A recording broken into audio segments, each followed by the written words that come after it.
Audio Jungle.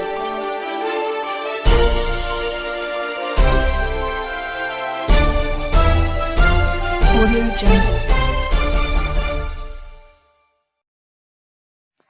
नमस्कार, आप देख रहे हैं पीडी न्यूज़ और मैं हूं आपके साथ शाहिद। समाज और अभियान और सरकार के सिस्टम और वो सरकार के रखवाले रास्ता चुन लेते हैं कि हम किस तरह से उस चीज़ को डेवलप करें, उस चीज़ से मुझे इंसाफ मिले।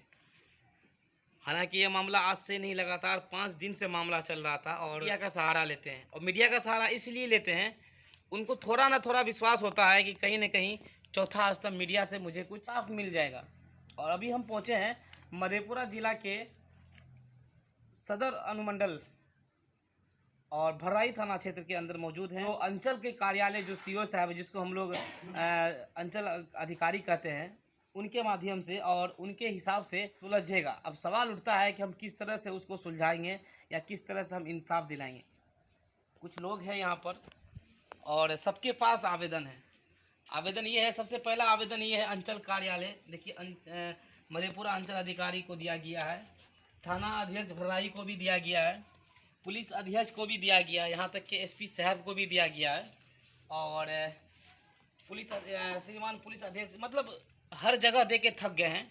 जब इनको इंसाफ नहीं मिला तो इसने सहारा लिया मीडिया का। चाचा जी, ये बताइए कि आखिर क्या मैटर हुआ जो आप लगातार देख रहे हैं, अंचल कार्यालय से लेकर के थाना अध्यक्ष, एसपी साहब से लेकर के बड़े बड़े अधिकारियों को आवेदन दिए मगर कोई सुनवाई नहीं हो पा रही है। क्या मामला है?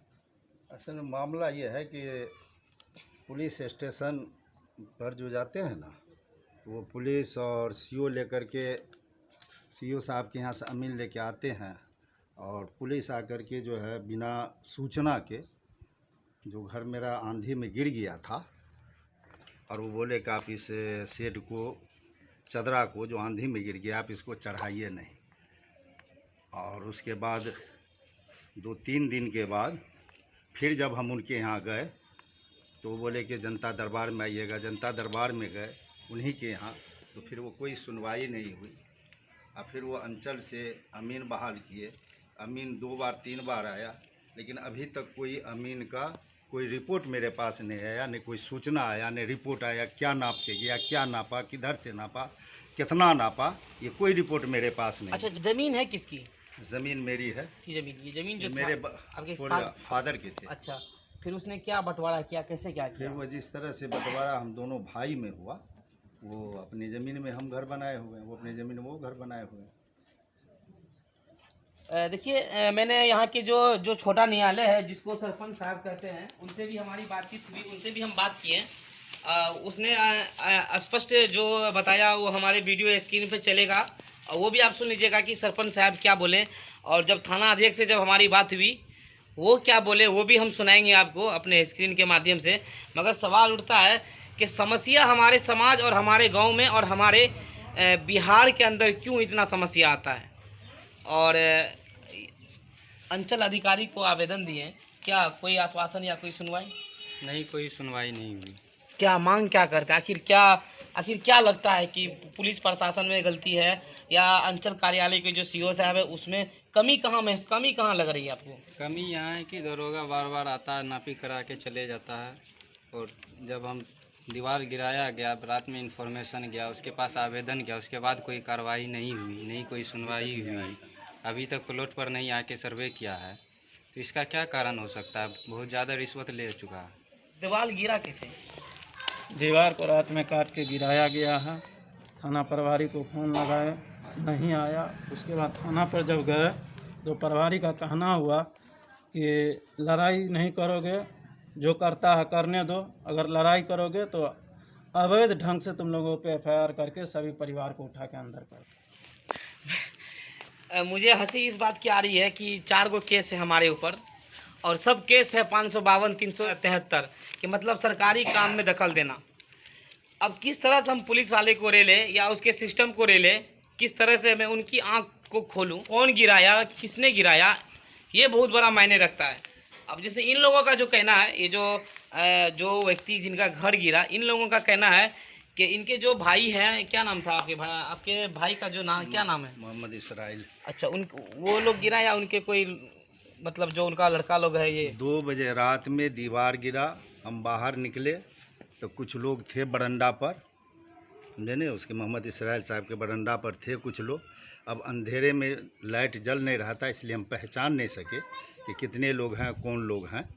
2 बजे रात की बात थी, हम नहीं पहचान सके कौन लोग थे, लेकिन वहाँ पर मोहम्मद इसराइल और उनके लड़के थे। रात में 2 ही बजे क्यों कांड होता है हर जगह? आरती के यहाँ भी 2 बजे कांड हुआ, हर मतलब 2 बजे क्यों ही हर जगह घटना होता है? सवाल उठता है बहुत बड़ा। सर देखिए, अब तो हम सुशासन नहीं कर सकते हैं क्योंकि महागठबंधन की सरकार है और सरकार स्पष्ट कहती है कि हम किसी गरीब परिवार या किसी भी व्यक्ति को हम परेशान नहीं होने देंगे, और जो अफसरशाही चल रही है बिहार के अंदर वो नहीं होने देंगे। अब हम उस सरकार से, महागठबंधन सरकार से सवाल कर लेते हैं कि अफसरशाही नहीं है तो क्या है? 23 तारीख को आवेदन दिया गया हर जगह, यहाँ तक कि अंचल कार्यालय से लेकर के पुलिस अध्यक्ष, एसपी साहब तक भी आवेदन गया, यहाँ तक कि मेल के द्वारा पहुँचाया गया। जब मेल से नहीं सुने तो स्पीड पोस्ट होता है जिसको हम लोग डाक घर कहते हैं, वहाँ से भी आवेदन दिया गया, फिर भी नहीं सुने। तब जा कर के इसने मीडिया का सहारा लिया। अब सवाल उठता है कि किस तरह से हम सरकार को बोले कि अफसरशाही नहीं है तो फिर क्या है, ये भ्रष्ट नहीं है तो फिर क्या है? बहुत बड़ा सवाल उठता है।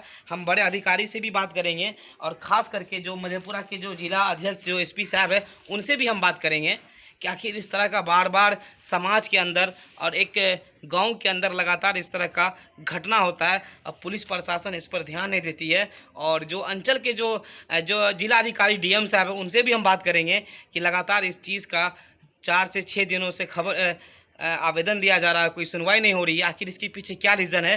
क्या लगता है आपको कि जब पुलिस प्रशासन नहीं सुन रही है कि क्या लगता है कि मिली भगत है या कुछ क्या लगता है? सर देखिए, जब समाज के रक्षक ही भक्षक बन जाएं तो जनता कहाँ जाए? फिर तो कोई ऑप्शन नहीं बनता है, मीडिया के पास जाएगा, है कि नहीं? अब हम लोगों ने हर स्तर पे कोशिश की, कल ला करके परसों इन्होंने दीवार को काटा मशीन से, हमने सरपंच को बुला के लाया, उनको दिखाया, उन्होंने कहा कि ये गलत हुआ। उनका बेटा निकल के आया और कहता है कि हमारे में है, हम तोड़वे करेंगे, कटवे करेंगे इसको।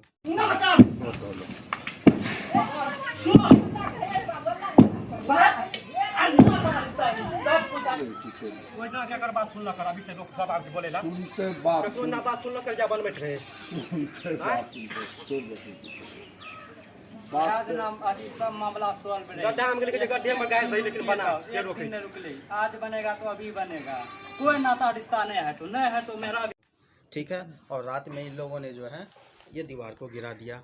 अब क्या कहा जाए, यहाँ पे लगता है कि सिर्फ थाना स्तर पे अब क्या मामला हुआ है हमें नहीं पता। कोई आंधी से पहले ये कोई मैटर नहीं था, लेकिन आंधी में ये शेड गिरने के बाद थाना अचानक से फ़ोन करता है, कोई रिटर्न में कोई प्रूफ नहीं देता है कि किसी तरह की कोई अवैध एप्लीकेशन आई है। उसके बाद रोक लगा दिया। फिर हम लोगों ने जो है थाना में दिया है, उसके बाद डीएसपी एससीओ को दिया, एसपी को दिया, और उसके बाद डीएम को भी दिया। थाना जो है इनडायरेक्ट में धमकी भी देता है कि सबको फंसा देंगे। और अधिकारी से क्या मांग करते हैं? जिला अधिकारी से हम मांग ये करते हैं कि जो भर्राई थाना अध्यक्ष है उसकी अच्छे से जांच की जाए। चाहे तो हमारी डिमांड रहेगी कि सीबीआई जांच की जाए। अगर ये नेता अगर ये अधिकारी भ्रष्ट नहीं निकला तो हम आपके सामने अपनी जान दे देंगे। ये 2 बार यहाँ पे सरकारी अमीन आया, उनके साथ आए, ज़मीन पे देख करके क्या सिचुएशन है उसके हिसाब से न चल करके, जो लगता है कि पहले से कोई इनको हैंडल कर रहा है उसके हिसाब से मैटर को सॉल्व करने की कोशिश करते हैं, डायरेक्ट धमकी के अंदाज में कि तुम्हारा यहाँ नहीं है, वहाँ नहीं है। क्या नाम क्या हुआ आपका?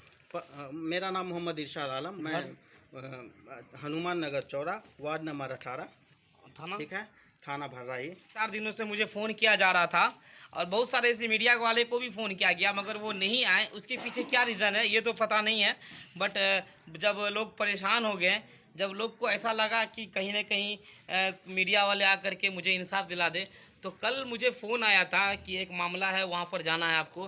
बट फिर भी मैं टाइम निकाला, मैंने कहा कि चलो देखते हैं। कुछ लोगों से जो लोकल पत्रकार है यहाँ के, जो लोकल चैनल वाले, मैं उनसे भी पता किया, तो वक्त से भी बात करेंगे। ऐसा नहीं है कि ये पक्ष बुला लिए और इनकी बात हम रख लिए, इनकी बात से हम सहमत हो जाएंगे, नहीं, हम उस पक्ष से भी बात करेंगे कि आखिर इसमें सच्चाई कहाँ तक है, और उस बड़े अधिकारी जो जिला में बैठकर हमारे मधेपुरा को चलाते हैं उन अधिकारी से भी हम बात करेंगे कि आखिर निर्णय कब निकलेगा। मैं देखता भी हूँ और देखा भी हूँ कि जगह ज़मीन यही रह जाता है मगर आदमी का प्रमोशन हो जाता है। आप समझ सकते हैं प्रमोशन का मतलब मैं क्या कह रहा हूँ। जमीन जगह पर रह जाता है मगर आदमी का प्रमोशन हो जाता है, दूसरे लोग फायदा उठा लेते हैं। बहुत बड़ा सवाल है। भी खुद शिवडी ब्लांडे, डीआईजी शिवडी ब्लांडे उस पर कार्रवाई किए और जो ज़मीनी विवाद था, एक बेटे ने अपने बाप को बेरहमी से मार दिया। उस पर जब खबर चलाए 48 घंटे के अंदर शिवडी ब्लांडे ने उनको गिरफ्तार करवाया। ये देखिए एग्जाम्पल ये है कि 23 तारीख को, ये मैं नहीं कह रहा हूँ, ये इनका आवेदन कह रहा है। लोग बार बार सवाल उठा देते हैं कि मीडिया होकर के आप इस तरह का सवाल, मैं ये आवेदन कह रहा है कि 23 तारीख को आवेदन दिया गया। लगातार ये लोग 4-5 दिन से आवेदन दिए जा रहे हैं हर जगह, मगर कोई सुनवाई नहीं हो रही है। जी कुछ कहना चाह रहे थे? सीओ तरफ से कोई रिपोर्ट नहीं, थाना से कोई रिपोर्ट नहीं, नोटिफिकेशन के बिना किसी सीओ के रिपोर्ट के कोई कैसे किसी के दीवार को काट करके गिरा सकता है? ये मेरा क्वेश्चन है डीएम साहब से।